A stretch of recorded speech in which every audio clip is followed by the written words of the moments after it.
नमस्कार दोस्तों, Namdev academy YouTube channel पे आप सभी का स्वागत है। आरआरबी जेई और एएलपी सीबीटी2 एग्ज़ाम आपकी होने वाली है। मैं आपको 2024 के अंदर जो भी जेई एग्ज़ाम्स है, एएलपी एग्ज़ाम है या जो भी अदर एग्ज़ाम हुई थी उसके अंदर पूछे गए साइंस और जीके के मैं बिल्कुल ओरिजिनल क्वेश्चंस आपको कवर करवाने वाला हूँ और डिटेल्ड एक्सप्लेनेशन के साथ में कवर करवाऊँगा। यकीन मानिए 100% आप सफलता प्राप्त करोगे एग्ज़ाम के अंदर, क्योंकि मैंने पेपर्स का व्यू देखा है। पेपर्स में वही क्वेश्चंस पूछे गए हैं जो प्रीवियस ईयर एग्जाम में पूछे गए थे। उनको यदि आपने डिटेल्ड एक्सप्लेनेशन के साथ में पढ़ा है तो श्योर आपने आरआरबी जेई या एएलपी सीबीटी1 को क्लियर किया है। तो बिना किसी देरी के मैं बढ़ता हूँ, मेरे क्वेश्चंस की तरफ बढ़ूँगा। एग्जाम में जो आपको सीबीटी2 एग्जाम है उसके अंदर जो भी जीके और साइंस के क्वेश्चंस है वो आपको दोबारा से इसी प्रकार के क्वेश्चंस पूछे जाएंगे और साथ ही साथ में ये क्वेश्चंस आपकी एनटीपीसी और ग्रुप डी एग्जाम है उनके अंदर भी आप लोगों को हेल्प करने वाले हैं। तो देखिएगा, पहला क्वेश्चन यहाँ पे मैं बात करने वाला हूँ, बीजों के प्रकीर्णन का कारक निम्न में से कौन सा नहीं है। तो इसके अंदर सबसे पहले अपने को क्वेश्चन की भाषा समझ में आना जरूरी है। अगर मैं प्रकीर्णन की बात करूँ तो इसको इंग्लिश के अंदर बोला जाता है डिस्पर्सल, DISPERSAL। कारक को बोलेंगे फैक्टर। तो बीज बोले तो सीड्स। तो अपने को यहाँ पे बताना है जो भी सीड्स है उनके डिस्पर्सल का कारक कौन सा नहीं है। यदि अपने को क्वेश्चन की भाषा समझ में आ गई तो अपन बिल्कुल सही जवाब देंगे। देखिएगा, डिस्पर्सल का मतलब क्या होता है, जैसे कि बीज है वो एक स्थान से दूसरे स्थान पर, बीजों का जो एक स्थान से दूसरे स्थान पर अपन कहे तो बिखरना, बीजों का एक स्थान से दूसरे स्थान पर जो बिखरना है वह कहलाता है आपका प्रकीर्णन कहलाता है। तो देखिएगा, प्रकीर्णन के अंदर जंतु है, इनका योगदान रहता है। जंतु है वो बीजों को एक जगह से दूसरे जगह पे बिखेर देते हैं। जल है वो भी एक माध्यम है, जल के माध्यम से जो भी बीज है वो एक जगह से दूसरी जगह पर बिखर जाते हैं। हवा चलती है, तेज़ हवा चलती है तो उसके माध्यम से भी बीज है एक जगह से दूसरी जगह पर बिखेर दिए जाते हैं। तो इसके अंदर सूर्य का प्रकाश है, इसके अंदर योगदान नहीं करता है प्रकीर्णन के अंदर। तो इस क्वेश्चन का सही जवाब बनेगा का ऑप्शन नंबर बी के साथ में। अब अपन देख लेते हैं कि बोर्ड ने इस क्वेश्चन का क्या आंसर माना है। तो बोर्ड ने इस क्वेश्चन का आंसर देखिएगा यहाँ पे ऑप्शन बी ही माना है। तो आंसर बनेगा इसका सूर्य का प्रकाश है, इसका योगदान नहीं होता। तो इसके अंदर चार चीज़ें आपको ध्यान में रखनी है। तीन तो ऑप्शन में दे रखे हैं, एक चौथा ऑप्शन होता है विस्फोट होता है, उसका भी योगदान होता है प्रकीर्णन में। प्रकीर्णन में चौथा कारक है विस्फोट, वो भी अपना योगदान देता है।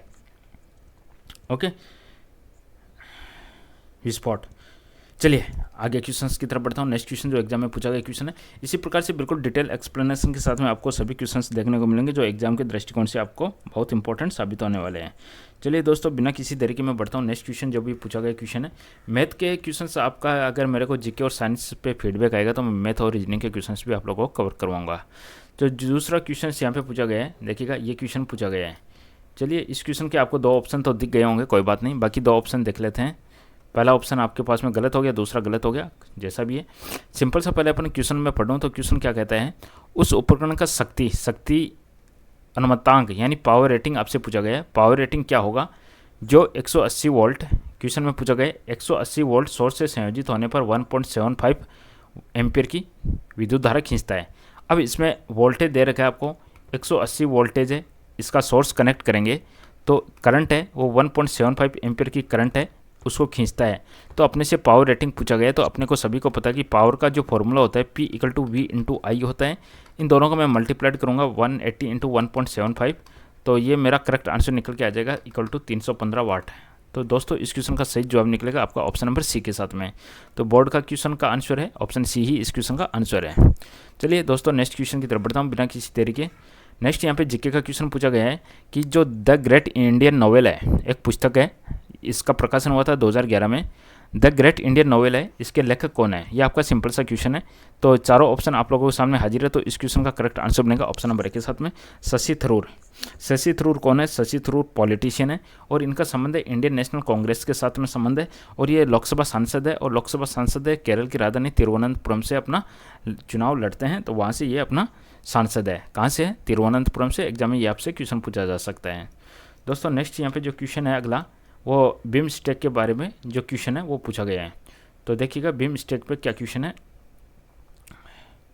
ऑप्शन ऑप्शन ऑप्शन ऑप्शन थोड़ा सा क्या है कि फाइल बनाने में थोड़ा सा अपने पास समय का अभाव रहता है, इसलिए अपन डायरेक्ट पीपीटी को जो पेपर है उसी को मैं लेने की कोशिश करता हूँ। अरे हो जाओ सेट, 4 ऑप्शन। चलिए सेट नहीं हो रहा तो क्या करेंगे, सेट नहीं हो रहा, चलिए मैं आपको बता देता हूँ बाकी ऑप्शन क्या रहेंगे जो भी हैं।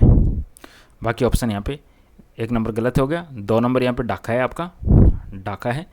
3 नंबर की मैं बात करूँ, 3 नंबर नई दिल्ली है, और 4 नंबर की बात करूँ काठमांडू है। ठीक है, ओके। चलिए क्वेश्चन कहता है कि 2024 में बे ऑफ बंगाल, सबसे पहले देखिएगा इसका फुल फॉर्म एग्जाम के अंदर बहुत बार पूछा जाता है, आपको पता होना चाहिए। इसका पूरा नाम क्या होगा, Bay of Bengal Initiative for Multi Sectoral Technical and Economic Corporation, ये इसका पूरा नाम है। ये आप लोगों को यहाँ पे ध्यान होना चाहिए, जिसका हिंदी में भी आपको पता होना चाहिए क्या है, एक प्रकार से क्या है, ये टेक्निकल एंड इकोनॉमिक कॉरपोरेशन है, टेक्निकल एंड इकोनॉमिक कॉरपोरेशन है। क्वेश्चन में पूछा गया कि इस प्रथम बिजनेस समिट की मेजबानी निम्न में से किस देश ने की, तो पहला जो बिजनेस समिट थी उसकी मेजबानी की गई थी, नई दिल्ली ने की थी।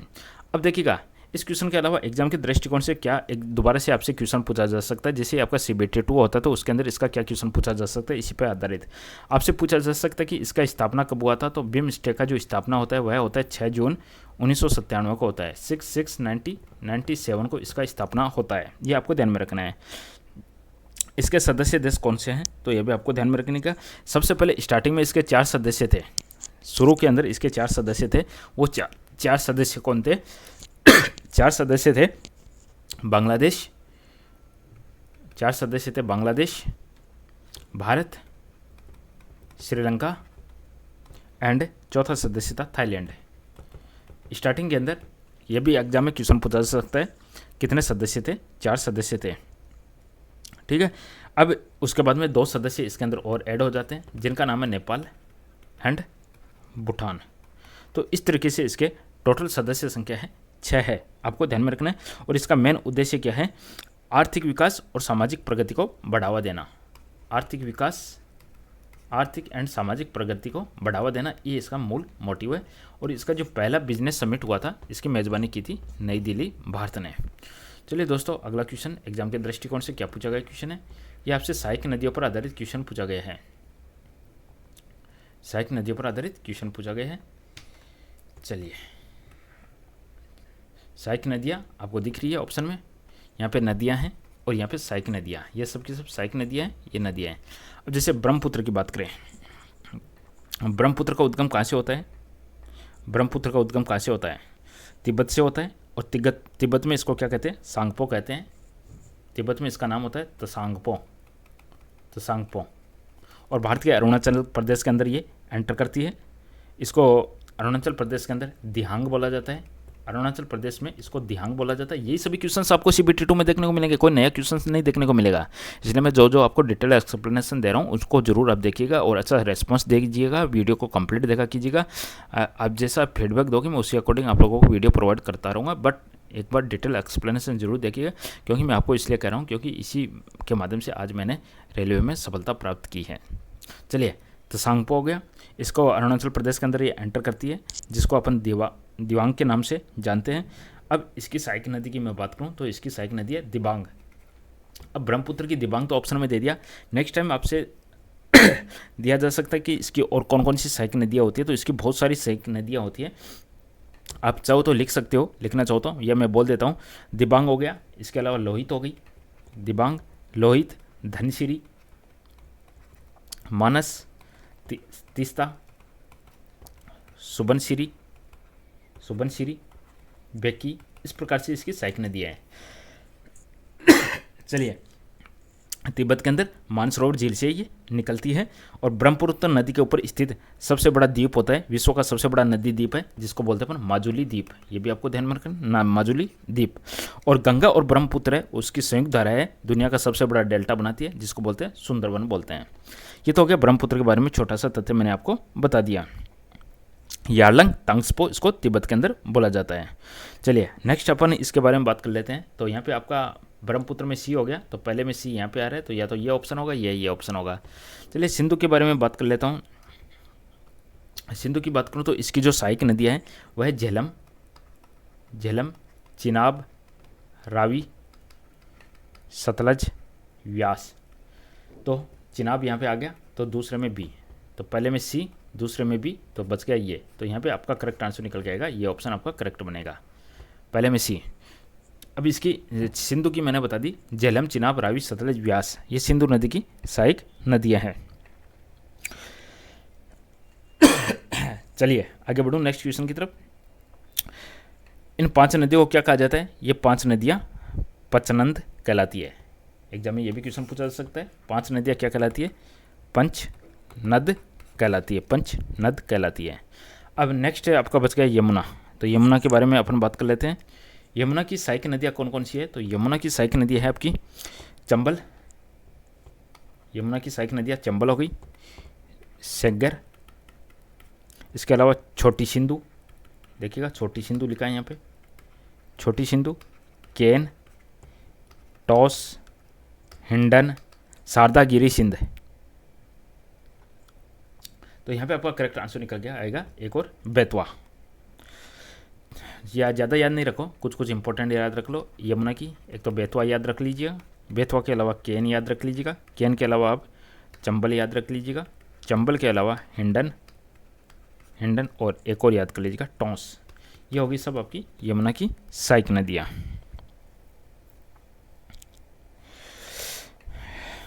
यमुना प्रयागराज के अंदर गंगा से मिलती है, ये एग्जाम में क्वेश्चन बन सकता है आपका। प्रयागराज में यमुना प्रयागराज में गंगा से मिलती है। तो गंगा यमुना सरस्वती का संगम है, प्रयागराज में स्थित है, जिस पे अभी कुंभ का आयोजन किया गया।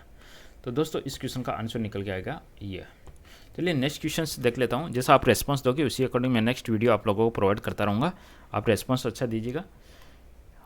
और कुछ आपको डिस्टर्बेंस हो रही है, देखिए पीपीटी नहीं बना सकता मैं, समय का अभाव है। बाकी आपको कोई रेस्पॉन्स है तो बताइएगा, मैं कोशिश करूँगा उस रेस्पॉन्स पे कार्य करने का। नेक्स्ट यहाँ पे पूछा गया कि भारतीय राष्ट्रीय कांग्रेस है, भारतीय राष्ट्रीय कांग्रेस का पहला अधिवेशन निम्न में से किस स्थान पर हुआ? तो ऑब्वियसली इसका आंसर करेक्ट आंसर बनेगा आपका बॉम्बे। तो नेक्स्ट आपसे यहाँ पे क्या क्वेश्चन पूछा जा सकता है? बहुत सारे क्वेश्चंस बनते हैं पहले अधिवेशन के ऊपर आधारित। तो पहला अधिवेशन है वह 1885 के अंदर होता है। तो आपको नेक्स्ट एग्जाम में आपसे क्वेश्चन पूछा जा सकता है कहाँ पे हुआ था? बॉम्बे के अंदर हुआ था, 1885 के अंदर हुआ था। अब ये कहाँ पे हुआ था, बॉम्बे के अंदर कहाँ पे हुआ था? तो ये भी एग्जाम में बहुत बार क्वेश्चन पूछा गया है। तो एक संस्कृत कॉलेज के हॉल के अंदर हुआ था और उसका नाम था गोकुलदास तेजपाल संस्कृत कॉलेज, गोकुलदास तेजपाल संस्कृत कॉलेज, उस कॉलेज के अंदर इसका आयोजन किया गया था। ठीक है, अब अपन बात करें तो इसके अध्यक्ष कौन थे उस समय? WC बनर्जी थे, पहले अध्यक्ष WC बनर्जी। चलिए आगे बढ़े नेक्स्ट क्वेश्चन के साथ में। इसकी पहली बैठक कब होती है? 1885, 28/12/1885, यदि डिटेल में आपसे पूछ लिया जाए तो। ये WC बनर्जी कौन थे? ये वकील थे, भारतीय बैरिस्टर थे। चलिए नेक्स्ट क्वेश्चन, मैथ के क्वेश्चन है। चलिए ये साइंस का क्वेश्चन है, इसको देख लेते हैं। धारा, शक्ति और वोल्ट के बीच क्या संबंध है? तो देखिएगा power equal to V × I होता है, एक तो संबंध ये बनता है। एक वोल्टेज और करंट का तो यही आता है। तो P = V × I हो गया। तो यहाँ पे I बराबर पूछा है, तो I बराबर हो जाएगा P/V = I। तो I बराबर हो जाएगा P/V। तो यही निकल के आ रहा है P/V। बाकी नहीं आ रहा, नहीं आ रहा तो इसको अपन छोड़ देते हैं। चलिए तो पहला ऑप्शन यहाँ पे करेक्ट आंसर निकल के आ जाता है, देख लेते हैं अपन I = P/V। अब इसमें पावर का और क्या क्या फॉर्मूला बनता है वो अपन देखें। तो पावर का P = एक तो V × I बनता है, P = I² × R बनता है, P = V²/R होता है। तो इस प्रकार से एग्जाम में आपसे 3 फॉर्मूला बेस कुछ भी दिया हो सकता है, उस पर आगामी एग्जाम में क्वेश्चन पूछा जा सकता है, तो आप देख लीजिएगा। चलिए दोस्तों नेक्स्ट क्वेश्चन देखता हूँ। नेक्स्ट क्वेश्चन जो एग्जाम में पूछा गया क्वेश्चन, आप बस रेस्पॉन्स दीजिएगा। मैथ रीजनिंग के क्वेश्चंस भी आपको देखने को मिल जाएंगे इसी तरीके से। चलिए नेक्स्ट क्वेश्चन यहाँ पे क्वेश्चन है, चलिए कार्बन का कौन सा गुणधर्म उसे लंबी श्रृंखला और वलय बनाने की सुविधा देता है? तो इसका आंसर बनेगा ऑप्शन नंबर ए। कार्बन का कौन सा गुणधर्म है उसे लंबी श्रृंखला और वलय बनाने का सुविधा देता है? तो वह है ability to form multiple bonds. Carbon है उसके अंदर बहुत सारे बंध बनाने की क्षमता होती है। ओनली एक कार्बन ही होता है जिसके अंदर बहुत सारे बंध बनाने की क्षमता होती है। और इसको ये जो क्षमता या जो गुण है, इस गुण को कहते हैं अपन श्रृंखलन। श्रृंखलन का गुण किस में पाया जाता है? कार्बन के अंदर पाया जाता है। तो इसके अंदर बहु आबंध बनाने की क्षमता होती है, ability to form multiple bonds. तो कार्बन का कौन सा गुणधर्म उसे लंबी श्रृंखला और वलय बनाने की सुविधा देता है? तो करेक्ट आंसर जाएगा ऑप्शन नंबर ए के साथ में बहुअबंध बनाने की क्षमता या ability to form multiple bonds. Okay, आगे बढ़ूँ नेक्स्ट क्वेश्चन पे। कार्बन को बोलते हैं अपन 6C12 है, 6 कार्बन 12। प्लास्टिक अपशिष्ट को कम करने के लिए निम्न में से कौन सी एक प्रभावी विधि है? प्रभावी विधि कौन सी है? तो यहाँ पे आपका आंसर बनेगा रिसाइकल। प्लास्टिक सामग्री का पुनर्चक्रण और पुनः उपयोग, रिसाइकल एंड रीयूज। जो भी प्लास्टिक अपशिष्ट है उसको अपन कम कैसे कर सकते हैं? तो उसको अपन कर सकते हैं रिसाइकल के माध्यम से और रीयूज के माध्यम से। तो आंसर बनेगा इसका ऑप्शन नंबर सी के साथ में रिसाइकल एंड रीयूज। बाकी इसके अलावा और क्या क्या ऑप्शन हो सकते हैं एग्जाम में? यदि ये ऑप्शन ना हो कि कोई और ऑप्शन हो तो एक ऑप्शन और इम्पोर्टेंट है, कानून।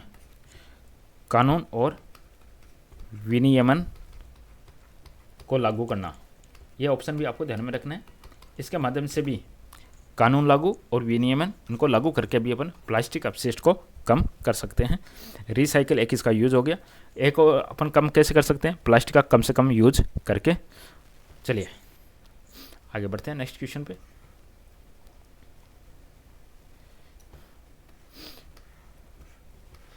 चलिए एक और क्वेश्चन देख लेते हैं, बाकी क्वेश्चन नेक्स्ट पार्ट में देखेंगे। आप लोग रेस्पॉन्स दीजिएगा, अच्छे अच्छे रेस्पॉन्स आएंगे, अच्छे अच्छे अपन क्वेश्चंस को कंटिन्यू करेंगे।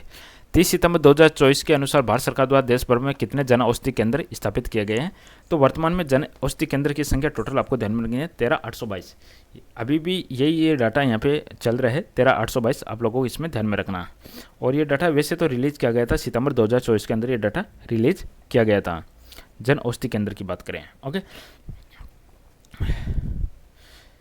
और जन औषधि योजना कब लॉन्च की गई? 2014-15 के अंदर। जो पहले जन औषधि योजना होती थी उसका नाम बदल के जन औषधि परियोजना कर दिया गया।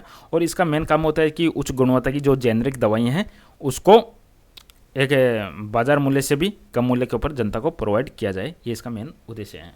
तो दोस्तों ये मैंने यहाँ पे क्वेश्चंस करवाए, बाकी क्वेश्चंस मैं कवर करवाऊंगा, आपको नेक्स्ट पार्ट के अंदर कवर करवाऊंगा। वैसे आप लोग रेस्पॉन्स दीजिएगा। ये देखिएगा छोटा सा सिंपल सा क्वेश्चन है आप लोगों के लिए, आप इसका आंसर दीजिएगा। मैं यहीं से मेरा नेक्स्ट पार्ट स्टार्ट करने वाला हूँ। वीडियो पसंद आता है लाइक कीजिएगा, चैनल को सब्सक्राइब कीजिएगा। बहुत बहुत धन्यवाद, थैंक यू।